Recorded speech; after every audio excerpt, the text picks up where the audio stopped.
Fala pessoal, sejam todos bem-vindos a mais um vídeo aqui do Futebol. Seguinte, vou uma ideia hoje sobre a Champions, tá?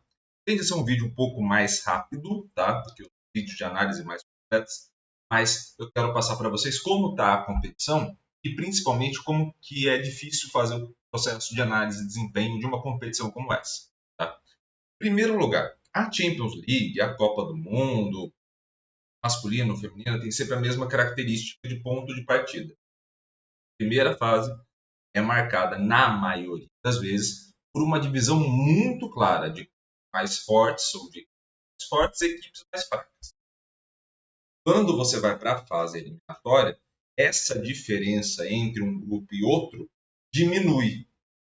Então você tem uma característica muito próxima de jogar e de conquistar vitórias dos clubes com mais posse de bola, ou clubes que progridem mais, ou clubes que finalizam mais. Você vai ter sempre uma característica muito padronizada desses clubes que vão avançar para uma segunda fase. Quando você começa a ir para a fase eliminatória, não necessariamente ir bem na primeira fase te garante que você vai bem na segunda. Por quê?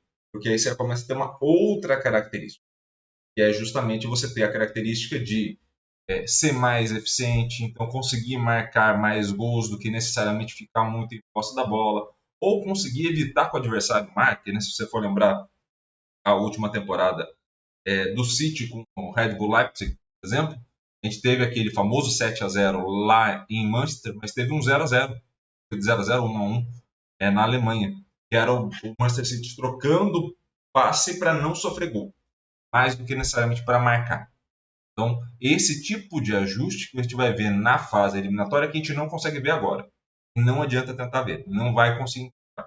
Então, esse primeiro cenário, você vai conseguir entender como foram as equipes, quais eram os pontos principais, o que a gente consegue entender, e depois é uma outra questão que tem até uma relação com essa, mas não é uma relação plena. Tá? Nesse cenário, o que a gente passa a ter? Primeiro, dentro desses pontos, a gente sempre vai medir por associação, variação e ajustado. A associação é uma coisa direta com a outra, que a gente está coletando com o resultado da partida. Tá? A variação é o quanto que essas coisas vão variando e a gente vai também ajustando. Uma coisa é acertar o resultado final, outra coisa é acertar por critério a critério, né? Variando cada critério. E o ajustado, eu falando, olha, se eu tirar todos aqueles que estão a mais ali ou estão contribuindo um pouco, fica quanto de acerto? E aí você vai ver que a gente acerta mais de 90% em todos os cenários. 96,5%, 93%, 92,3%. Então você vai vendo que tem um alto índice em todos os pontos. Esse é o ponto mais importante desse cenário. Tem sido importantíssimo nessa Champions League. Chutar e converter, marcar gol, basicamente. Progredir em campo tem sido mais importante do que necessariamente ficar em posse da bola. E quando você vai para a recuperação, recuperar essa bola o quanto antes no espaço, não necessariamente no tempo. Então, se eu não consigo, por exemplo, que meu adversário perca a bola logo em relação a tempo, ele pode até trocar muitos passes, desde que ele não vá progredindo no campo. Tá? E aí, na hora de sofrer a finalização, o meu goleiro defender se torna muito importante para a gente. Beleza? Vamos ao seguinte. Coisas que são básicas da análise, mas que são importantes sempre ressaltar. Mandante e visitante têm comportamentos diferentes, está aí na tela, e têm resultados diferentes. Então, o que acontece nessa primeira fase? Já consegue ver que o mando de campo faz diferença. E essa é uma das questões que vai ser levada para a próxima fase. Então, o mando de campo, por exemplo, é um cenário extremamente incrível de se manter ao longo, justamente consegue entender que vai ter uma mudança de comportamento e de resultado jogando em casa e jogando. Tá? Então, temos esse ponto de partida. Você vê que perdão, em azul, que é mandante, está mais inchado que o gráfico laranja visitante. Isso quer dizer que eu tenho mais chance de vitória jogando no azul do que no laranja. Tenho mais chance de vitória jogando em casa. Tá? Quando a gente vai pelo perfil dos clubes, e aí eu estou usando aqui pela quinta rodada, quem está nesse momento primeiro e segundo contra quem está em terceiro e quarto, né? Classificados e não classificados. Você já vê uma diferença. Então, quando a gente fala que a diferença entre os dois grupos é grande é nesse cenário. Perceba como há uma diferença clara entre jogar a primeira fase e estar ali no pote dos classificados e jogar essa primeira fase e estar no pote dos não classificados. Perceba como é menor. Perceba como a parte ofensiva, que é essa parte para cá da tela, como essa parte ofensiva, ela vai tendo como resultado, basicamente, ter uma maior distância do que na parte defensiva. Na parte defensiva eu consigo compensar um pouco, consigo ser um pouco mais parelho, mas nessa parte ofensiva, para cada gráfico, aí a distância fica muito. Ou seja, há um controle maior de progressão, de passe ou de ritmo, de chute, de conversão, tudo é melhor para o lado de quem está jogando nesse primeiro pote. Então, é esse grupo contra esse. Aí eu tenho uma grande diferença. E aí você percebe necessariamente que essa diferença é o que permite a gente caracterizar vencedor e não. Tá? Vamos ao seguinte também. Top 15 clubes dessa Team é importante. Os que estão com essas bolinhas vermelhas são que estão na posição de não classificados nesse momento, mas que estão jogando bem. Tá? E aí a gente vai entender, por exemplo, o conceito de grupo da morte nesse cenário. Vamos lá. Arsenal, que é o primeiro, eu vou olhar de vez em quando para baixo, porque a tabela de classificação está no celular, tá? Arsenal, grupo B, é o líder, venceu 4, perdeu 1, é o melhor colocado nessa nossa avaliação. Depois temos Atlético de Madrid, venceu 3, empatou 2, mas venceu muito bem, né? O saldo de gol é muito elevado. Tem ali 9 de saldo de gol e o Arsenal, por exemplo, tem 12. Você tem ali o Atlético de Madrid. Terceiro, Manchester City. Iago, mas ele venceu as 5 e os outros não. Mas essas 5 vencidas, por exemplo, são de placares por vezes menores. Então, o que acontece geralmente? Você tem um Arsenal e um Atlético de Madrid com um teto e uma média maior. Eles variam um pouco mais. E agora, por enquanto, tem uma média alta. Quando você coloca o Manchester City, você já tem essa média quase no mesmo nível, sem tanta variação. Então, o desempenho do City é esse. O desempenho do Arsenal e do Atlético de Madrid ainda varia bastante, mas na média. O maior também não é uma grande coisa. Tá? Real Madrid é o primeiro do C, né? 15 pontos. E aí já aparece o Porto. Tá? O Porto, neste exato momento, é o segundo do grupo do Barcelona. Tá? O Barcelona vem logo na sequência. Thiago do céu, mas como assim o Porto está melhor que o Barcelona? Nesse caso, a gente não está vendo necessariamente questão de pontuação feita na tabela. Não era só olhar a tabela, fica mais fácil. A gente está vendo uma questão de desempenho, de fato. Então, como as equipes jogaram, como que esses critérios vão representando a performance dessa equipe. O Porto, de fato, não aproveitou grande parte das oportunidades contra o Barcelona. Então, você tem uma equipe que cria, que desarma, que consegue manter essa posse, consegue ter um volume de jogo interessante, mas que não converte em vitória. Você tem essas quatro primeiras dessa carreira, todas convertem em vitória. O Porto converte em vitória. E isso é o que vai acabar prejudicando. Você tem um cara que defina o jogo, por exemplo, você ter um cara que na hora que você sabe que você não está jogando tão bem, é aquele cara que vai fazer um gol, vai te colocar na partida de novo. E aí o Barcelona, por exemplo, tem esses caras. E aí o Barcelona já aparece na sexta colocação. Bayern de Munique na sétima, Real Sociedade na oitava, Dortmund, já começa a aparecer o grupo ali do PSG e o grupo da morte, né, que a gente chama, e a Inter na décima colocação. Leipzig, Lazio, iniciando ali a terceira fileira, Newcastle, Feyenoord, que são equipes que não estão classificadas nesse exato momento. O Feyenoord está eliminado, né? E aí a gente começa a entender o porquê que ele está eliminado. E o Paris Saint-Germain fecha o top 15. Por que a gente fala do grupo da morte? O grupo da morte, geralmente, você tem adversários mais difíceis. Então, assim, você tem um Dortmund que está ali na segunda prateleira, você tem um Newcastle que está ali já na 13ª colocação, e você tem o Paris Saint-Germain. Então, o comportamento dessas equipes, eles vão diminuindo não só porque necessariamente há uma dificuldade do grupo, mas ele também, comparado ao restante, que tem mais tranquilidade nos grupos, faz que sua nota dessa. Então, por isso que quando a gente olha ali essa fase e a fase eliminatória, as coisas não encaixam tão bem. Porque o Paris Saint-Germain vai enfrentar Newcastle, Dortmund e Milan. E o Arsenal, se não me falha a memória, ele vai pegar o Lens, o Sevilha, vou ver aqui, o Lens, Sevilha e PSD.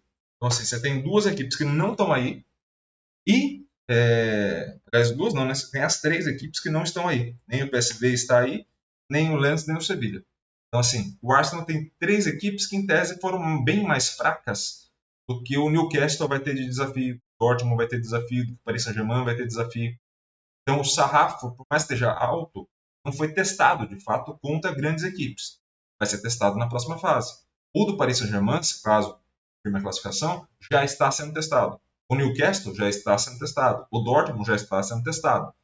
Então, você ter essas equipes aí faz, de fato, um grupo da morte. Outro grupo da morte.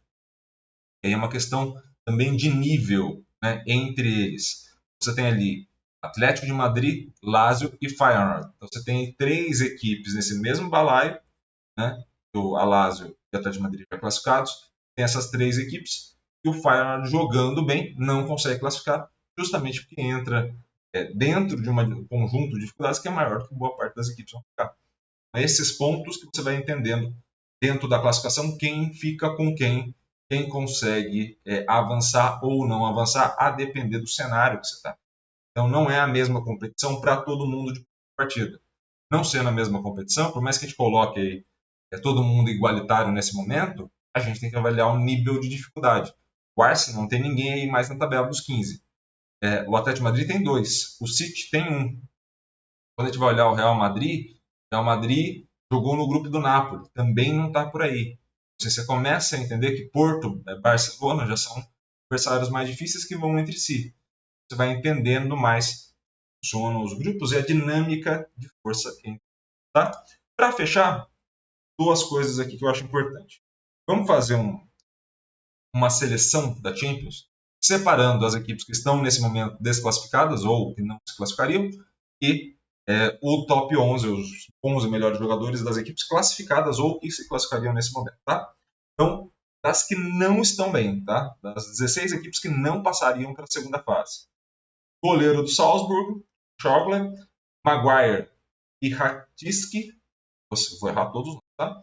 Do Shakhtar, então Maguire aparece aí e tem uma nota alta como zagueiro, não é só aí que ele apareceria, ele apareceria numa equipe reserva, por exemplo, da Champions, tá? O Boye do Galatasaray e o Gozan do Union Berlin, que é o único cara do Union Berlin que se salva qualquer uma das análises, tanto na Champions quanto no alemão. O Ifer do Feyenoord, depois o Bruno Fernandes, então já aparece o cara ali, fato decisivo, e o Glock também do Salzburg. Dois jogadores já aparecendo do Salzburg. Para quem acompanhou o grupo do Real Madrid, o Diallo do Braga, veio aparecendo nos jogos, e para quem acompanhou o grupo do Barcelona e Porto, o Sincan do Shakhtar aparece ali como ponto esquerdo. Tá? E aí vale alguns adendos. Você tem aí nesse cenário os jogadores com 60% do jogo. Tá? Então estão nessas equipes, essas 16, tem pelo menos 60% do tempo de jogo separados por posição. E o Højlund já aparece como principal centroavante e estaria numa lista ali que você colocasse dos melhores centroavantes, estaria ali entre os 5 primeiros tranquilamente. Tá? Você teria ele, teria o Haaland, teria o Morata, que a gente vai ver mais à frente, mas ele estaria bem. Tá? Então, se você tem 3 peças boas do Manchester United, mas o restante do Manchester United tem uma nota muito baixa, até mesmo para esse nível aí, que são os 16 melhores, 16 piores da competição. Tá? Entre os 16 melhores, quem estaria nessa nossa listagem? O Raya, o Arsenal, muito boa temporada. Di Lorenzo no Napoli, Rubem Dias do Manchester City, o Pepe do Porto, e aqui vale um adendo para o Rudiger, que ficou muito perto de ficar nessa vaga do Pepe. Mário Hermoso do Atlético de Madrid, Rodri, Odegaard e Bellingham, que seria um puta meio-campo, sejamos honestos, meio-campo com Rodri, Odegaard e Bellingham seria caralho. Saka do Arsenal e João Félix do Barcelona, e Álvaro Morata mais à frente. Iago, mas e o Haaland? É o segundo nessa escala. Tá? Você tem o Álvaro Morata, você tem o Haaland, aí você tem, se não me falha a memória, já o Højlund do United, vem fazendo uma boa time, tem outros jogadores ali com 4 gols. Assim, é uma excelente equipe. E ali já tem, claro, alguns pontos que são centrais. Você tem ali o goleiro do Arsenal, tem o meio-campo do Arsenal, ponta do Arsenal. Você vê as partes mais fortes, de fato, dessa equipe. Você vai ter um Rubem Dias, um Rodri, depois mais à frente você vai ter um Haaland brigando por essa posição como 9, já tem mais caracterizado. A gente falou do Raya, o Oblak, do Atlético de Madrid, também fazendo uma grande temporada. Você já tem a presença do João Félix, já tem a presença do Bellingham, tá? E aí mais à frente, por conta da lesão do Vini Júnior, tocando, e aí não chegou a 60%, mas assim que ele chegar, provavelmente ele também briga ali pela posição com o próprio João Félix. Então, assim, você tem muito bem organizado uma primeira equipe e essa segunda equipe, aqui dos mais fracos, seria uma equipe muito boa na Europa League. Assim, a gente está vendo de fato para onde vão os melhores para um lado e melhores para o outro. Como você tem que formular uma grande equipe para conseguir chegar nesse nível de futebol, como a gente consegue caracterizar as coisas quando a gente observa da maneira correta o jogo e o futebol, respeitando o jogo e também a análise. Beleza? Espero muito que vocês tenham gostado desse vídeo. Se gostou, curta, comente, compartilhe, é claro. Por favor, no seu comentário aqui embaixo, coloca a tua lista dos 11 melhores para você até nesse momento da Champions League. Beleza? Além disso, se inscreva no canal, ative o sininho. Um grande abraço a todos, obrigado pelo carinho e pela audiência e valeu. Até a próxima.